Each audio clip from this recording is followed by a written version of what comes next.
நல்லா இருக்கீங்களா? ராஜி எப்படிப்பா இருக்கா? அழாதீங்கப்பா, எனக்கு ஒண்ணுமே இல்லை, நான் நல்லா இருக்கேன். ஹாஸ்பிட்டல் பத்திரம் இந்நேரம் உங்க கையில கிடைச்சிருக்கும். அம்மாவோட ஆசைய நிறைவேற்றிட்டேன்ப்பா. சுஷ்மாவும் மயில் அண்ணாவும் எப்படிப்பா இருக்காங்க? என் குழந்தைய உங்க மடியில தூக்கி வச்சு கொஞ்சணும்னு நீங்க சொல்லிக்கிட்டே இருந்தீங்க. உங்களை மாதிரிதான்ப்பா துவாரகேஷ்க்கும் குழந்தைன்னா ரொம்ப பிரியம். உங்க 2 பேரோட ஆசையுமே நான் நிராசையாக்கிட்டேன்ப்பா.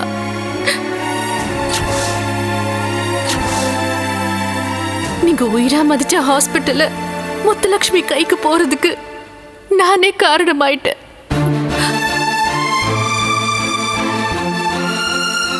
ஆனா இப்போ இந்த ஹாஸ்பிட்டல்ல மீட்டு கொடுத்துட்டேன்ப்பா.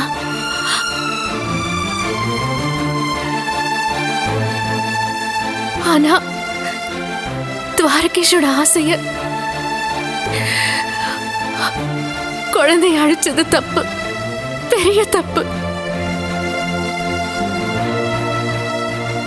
ஆனா உங்களை காப்பாத்துறதுக்கு எனக்கு வேற வழி தெரியலப்பா. துவாரகேஷ் என் மேல காட்டுற வெறுப்புக்கு நான் தான்ப்பா காரணம். அவர் மேல எந்த தப்பும் இல்லப்பா. அவரோட கனவுகளை நான் சதைச்சிட்டேன், அவரோட எதிர்பார்ப்புகளை நான் பொய்யாக்கிட்டேன்ப்பா. அவரை நான் ஏமாத்திட்டேன். அவருக்கு நான் செஞ்ச துரோகத்துக்கு எனக்கு நானே கொடுத்துக்கிற தண்டனை தான்ப்பா இது.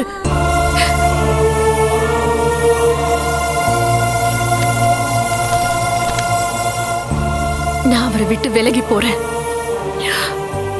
உங்க எல்லாரையுமே விட்டு தூரமா போறேன்.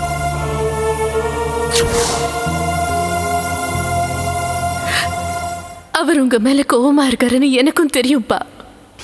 ஆனா எனக்கு நம்பிக்கை இருக்கு, கண்டிப்பா அவர் மனசு மாறுவாரு. எப்பவுமே அவர் உங்களை அப்பா ஸ்தானத்துல தான்ப்பா வச்சிருக்காரு. கூடிய சீக்கிரமே அவரே உங்களை தேடி வருவாரு. அப்படி வரும்போது ஹாஸ்பிட்டலோட பொறுப்புகளை அவர்கிட்டயே ஒப்படைச்சிடுங்கப்பா. நீங்க நல்லா ரெஸ்ட் எடுங்க. இவ்வளோ வருஷமா நீங்க ரொம்ப கஷ்டப்பட்டுட்டீங்க. அம்மாவோட ஆசீர்வாதம் என்னைக்குமே எனக்கு உண்டுப்பா.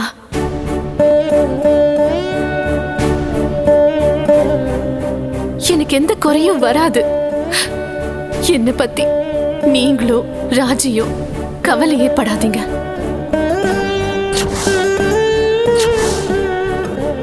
சுஷ்மா கிட்டையும் என்னை பத்தி கவலைப்பட வேண்டான்னு சொல்லுங்க. மயில் அண்ணாவை சந்தோஷமா வச்சுக்க சொல்லுங்க. சீக்கிரமே அவங்க 2 பேரும் குழந்தை பெத்துக்கணும். பேரன் பேத்திங்கன்னு நீங்களும் ராஜியும் சந்தோஷமா இருக்கணும். இந்த உலகத்துல ஏதாவது ஒரு மூலையில இருந்து நான் அதை பார்த்துக்கிட்டே தான்ப்பா இருப்பேன்.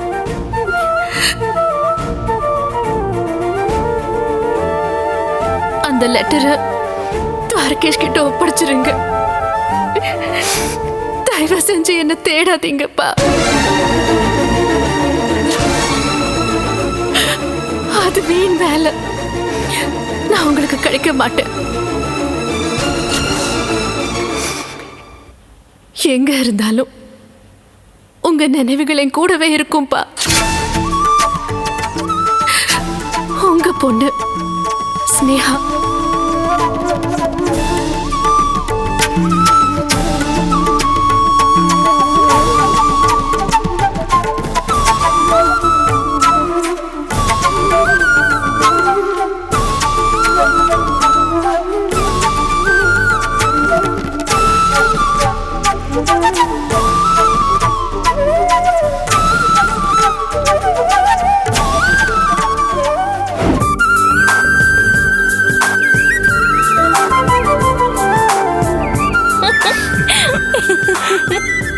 சுஷ்மா, உன் கையை காட்டு. எதுக்கு? இல்ல, உன் ஆயுள் ரேகை எப்படி இருக்குன்னு பாக்குறேன். பர்ஃபெக்டா இருக்கு. இங்க பாரு, இந்த தனரேகை அது கூட நல்லா இருக்கு.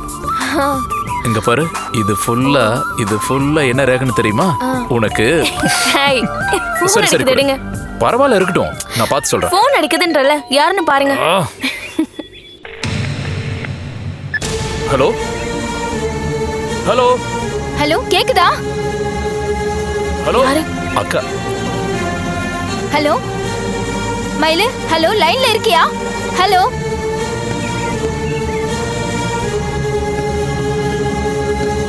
ஹலோ அக்கா. மயிலு, கேக்குதா? சொல்லுக்கா. எங்கடா இருக்க? கொடைக்கானல்ல தான். ஏன்? Hello hello hello. சுஷ்மா பக்கத்துல இருக்கானா? ஹலோ, என்ன விஷயம் சொல்லுக்கா. சுஷ்மா பக்கத்துல இருக்காளான்னு கேட்டேன்டா. இருக்காக்கா. மயில, நீங்க ஊருக்கு போயிருக்கிற இந்த டைம்ல இத சொல்லலாமா கூடாதான்னு எனக்கு தெரியலடா. என்ன விஷயம் சொல்லுக்கா. ஏதாவது ப்ராப்ளமா? இல்லடா, அம்மாக்கு உடம்பு சரியில்லை. என்னாச்சுக்கா? என்னமோ தெரியல. சுனில நினைச்சு நேத்தெல்லாம் பூரா புலம்பிக்கிட்டே இருந்தாங்க. அவன் எப்போ வருவான்னு கேட்டுக்கிட்டே இருந்தாங்க. காலையில கூட புலம்பிட்டு இருந்தாங்க. திடீர்னு நெஞ்சு வலிக்குதுன்னு உக்காந்துட்டாங்கடா.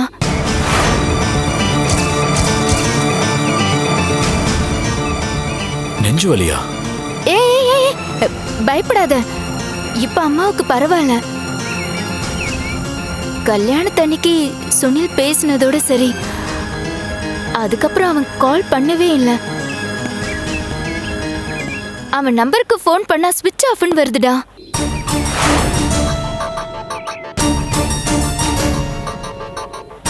ஹலோ மயில. அக்கா, அதுக்கு நான் என்னக்கா பண்றது? இல்ல மயில, அவன் கடைசியா போனது கொடைக்கானலுக்கு தானடா. நீயும் அங்கதானே இருக்க, கொஞ்சம் விசாரிச்சு பாருடா. அவன் அங்க இருந்தான்னா கைய கால கட்டி தூக்கிட்டு வந்துரு. அம்மாவை பார்த்தாலும் பாவமா இருக்குடா. சரிக்கா, நான் விசாரிக்கிறேன். நீ கொஞ்சம் அம்மாவை பார்த்துக்க. சரி. சுஷ்மா எப்படிடா இருக்கா? அவளுக்கு என்ன, நல்லதான் இருக்காக்கா.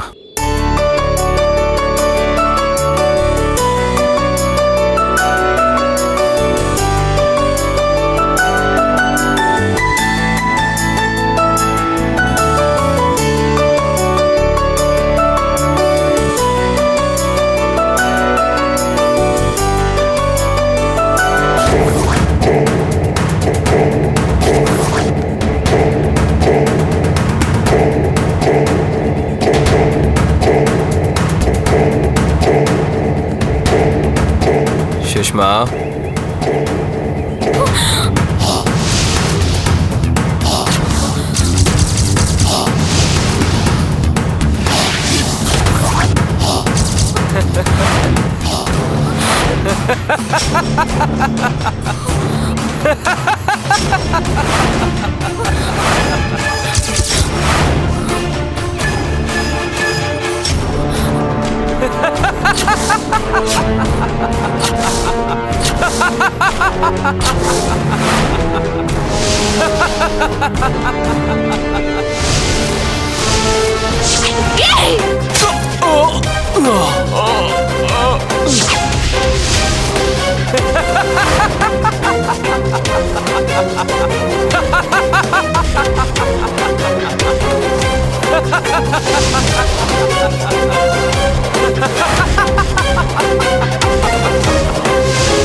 என்ன சுஷ்மா அப்படி பாக்குற? என்ன தெரியல? சுனில், நீ கொலை பண்ணியே அதே சுனில் தான்.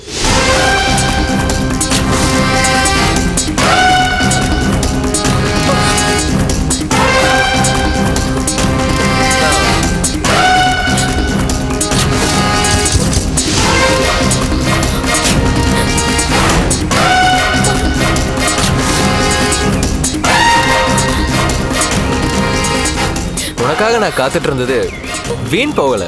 வா சுஷ்மா,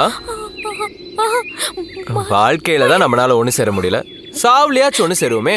வா வா சுஷ்மா.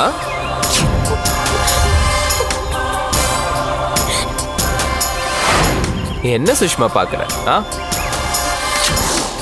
மனுஷங்களே இல்லாத ஒரு உலகத்துக்கு நான் உன்னை கூட்டிட்டு போறேன். நீ நான் நம்ம 2 பேரும் மட்டும்தான் சந்தோஷமா இருக்கலாம். வா வா சுஷ்மா. விட்டு. ஏன் சுஷ்மா, என்ன பிடிக்கலையா? விட்டு, தயவு செஞ்சு. ஏமா, ஏன் என்ன பிடிக்கல? சுஷ்மா, உன் மேல எவ்வளவு ஆசை வச்சிருக்கேன் தெரியுமா? இத்தனை நாள் நான் உனக்காக காத்துட்டு இருந்தது வீண் போகல சுஷ்மா. இப்ப பாரு, நீயே என்ன தேடி இங்க வந்துட்ட. சுஷ்மா, மயில மறந்துரு. உனக்காக நான் இருக்க சுஷ்மா, என் கூட வா. நான் வர மாட்டேன். ஏன்? நான் வர மாட்டேன். ஏய், வேண்டாம், விட்டு. நான் வர மாட்டேன். அப்படியெல்லாம் உன்னை சும்மா விட முடியாது சுஷ்மா. நீ எனக்கு கண்டிப்பா தேவை. வா வா சுஷ்மா.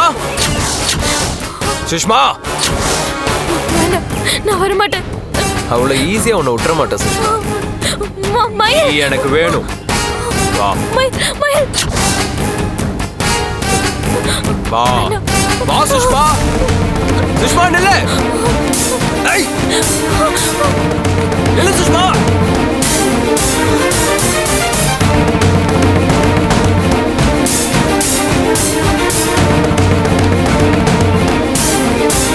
சுஷ்மா நில்லு.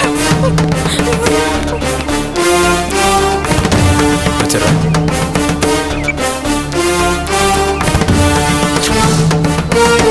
வச்சிடறேன்.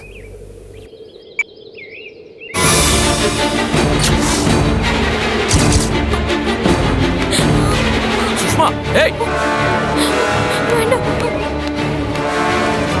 ஏய் சுஷ்மா, ஏய் நில்லு.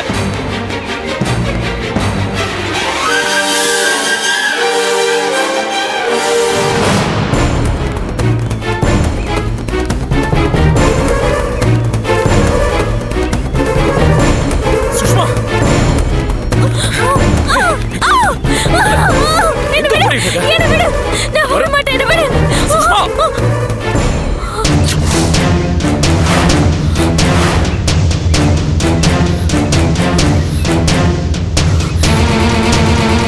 ஏய், என்ன ஆச்சு?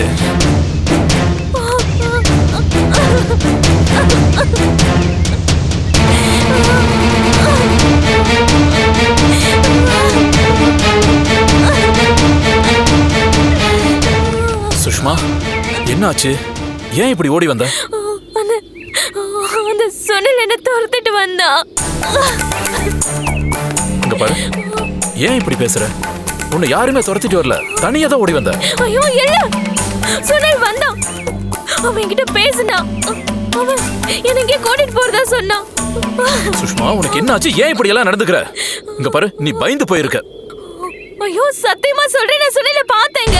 இங்க பாரு, நேத்து போன்ல பேசினான், இன்னைக்கு நேர்ல வந்தான்னு சொல்றேன். உனக்கு என்ன ஆச்சு? அவன் இறந்துட்டான். ஐயோ, அவன் வந்திருக்கவே முடியாது சுஷ்மா. ஐயோ இல்ல, நான் அவனை பார்த்தேன். அவனை 2 கண்ணால பார்த்தேன். அவன்கிட்ட பேசினாங்க. இங்க பாரு, ஒண்ணு இல்ல, வா ரூமுக்கு போலாம். ஐயோ மயில், நான் அவனை பார்த்தேன். சரி, ரூமுக்கு போய் பேசிக்கலாம். வா வா, தைரியமா வா. இங்கதான் அவனை பார்த்தேன். அவனை பார்த்தேன். நான் அவனை பார்த்தேன் மயில்.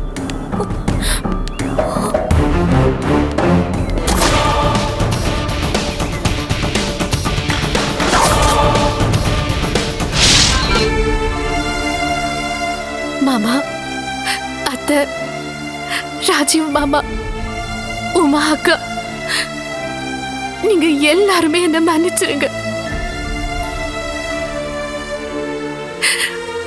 உங்ககிட்ட சொல்லாம உங்க எல்லாரையுமே விட்டு ரொம்ப தூரம் போயிட்டு இருக்கேன்.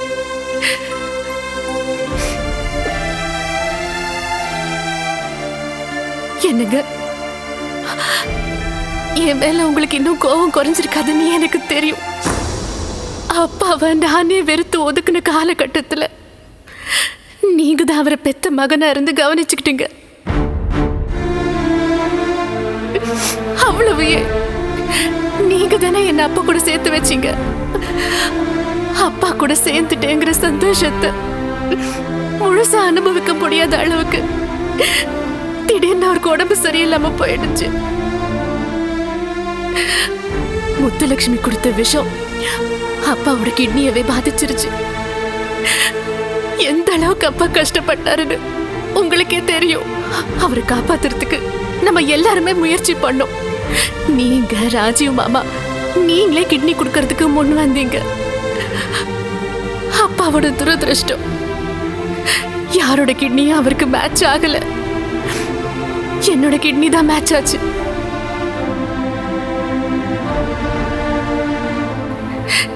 என்னோட தலையெழுத்து அந்த நேரம்னு பார்த்து நான் கன்சீவ் ஆயிட்டேன்.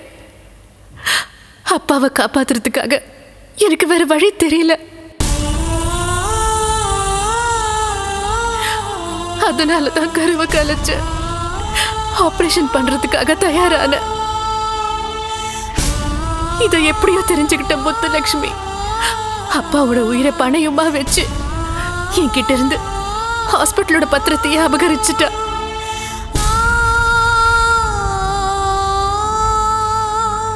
அப்பாவோட உயிருக்கு முன்னாடி நம்ம குழந்தையோ இல்ல ஹாஸ்பிட்டலோ எனக்கு முக்கியமா தெரியலங்க. மயிலண்ணா மூலியமா நல்ல வேலை அப்பா உயிர் பொழைச்சிட்டாரு. அப்பாவுக்கு வந்த கஷ்டம் காணாம போயிருச்சு. ஆனா அதே நேரத்துல நீங்க என்ன வெறுத்து ஒதுக்க ஆரம்பிச்சிட்டீங்க. என் கூட வாழவே கூடாதுன்னு நீங்க முடிவு பண்ணி எனக்கு டிவோர்ஸ் நோட்டீஸ் அனுப்பிட்டீங்க.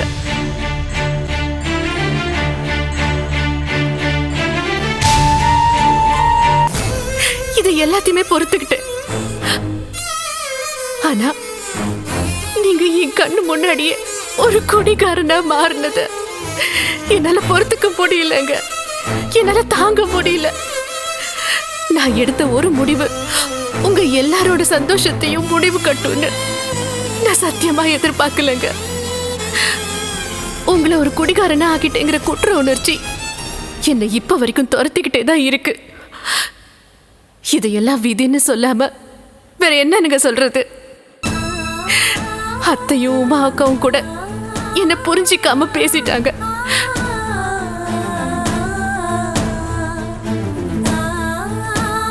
இந்த நேரத்துல தான் மயில் அண்ணா சுஷ்மா கல்யாணத்துக்கு நாள் குறிச்சாங்க.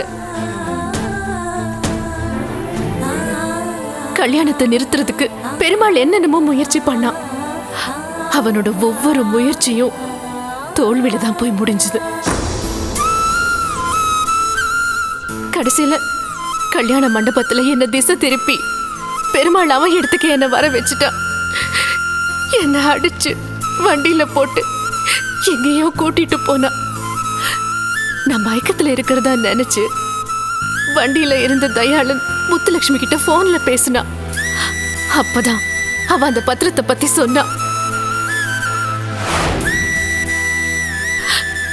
அதுக்கப்புறம் அவன்கிட்ட இருந்து நான் தப்பிச்சிட்டேன். தயாளன் சொன்ன இடத்துக்கு போய் அந்த டாக்குமெண்ட்டை நான் எடுத்தேன். அப்பா கைக்கு அந்த டாக்குமெண்ட்டை சேர்த்துட்டேன். என் மூலமா எழுந்த ஹாஸ்பிட்டலை நானே மீட்டு கொடுத்துட்டேன். அம்மாவுக்கு நான் செஞ்சு கொடுத்த சத்தியத்தை நான் காப்பாத்திட்டேன். இப்பதான் எனக்கு நிம்மதியா இருக்கு.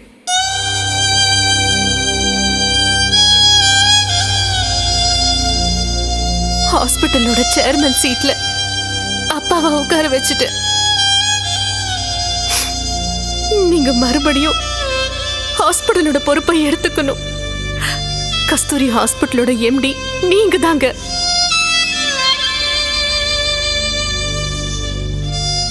அப்பாவுக்கு துணையா நீங்க தான் இருக்கணும். நீங்க இருப்பீங்க. எனக்கு அந்த நம்பிக்கை இருக்கு. ஹாஸ்பிட்டல்ல மீட்டு கொடுத்த என்னால உங்க குழந்தைய மீட்டு கொடுக்க முடியாத பாவி ஆயிட்டேன். தயவு செஞ்சு என்ன மன்னிச்சிருங்க.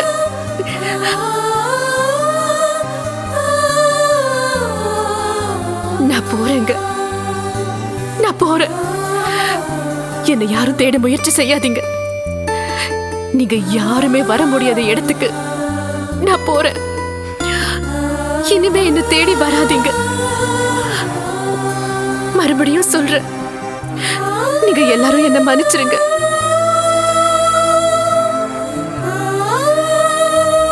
என்னங்க, நம்ம குழந்தைய அழிச்சது தப்புதாங்க. அதுக்காக நானே எனக்கு கொடுத்துக்கிற தண்டனை தான் இது. ஆனா நான் இந்த தண்டனையை சந்தோஷமா தாங்க ஏத்துக்கிறேன். என்ன மன்னிச்சிருங்க.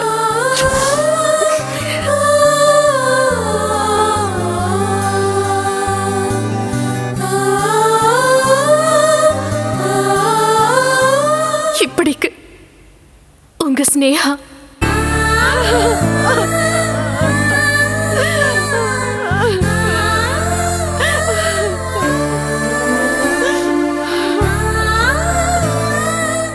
அத்தை, அழாதீங்க அத்தை. சொன்னா கேளுங்க